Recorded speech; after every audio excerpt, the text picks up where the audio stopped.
এবার স্কুলের সবথেকে যেটা বেস্ট অ্যাওয়ার্ড, একাডেমিক টপার, পুরো স্কুলের মধ্যে প্রত্যেকটা ক্লাসের মধ্যে যে সবথেকে হাইয়েস্ট মার্কস পেয়েছে, কে পেয়েছে?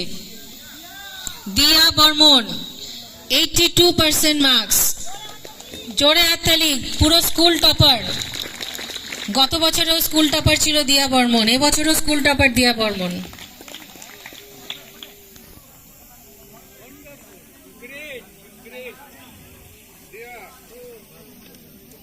প্রবীত একটু এদিকে আসবে, প্রবীত বা শিলাস কেউ একজন।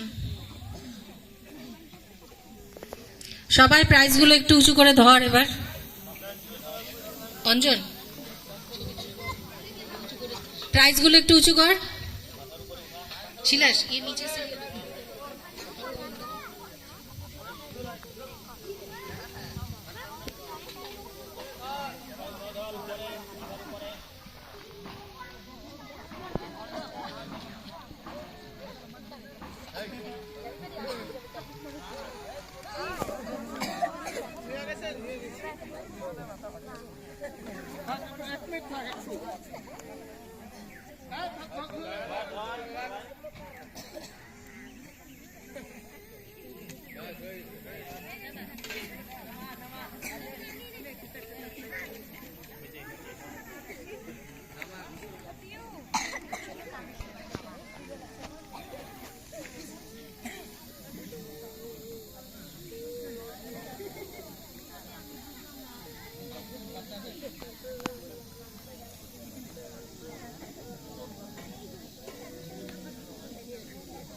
আমরা সব স্টাফরা কি এখানে আছি? সবাই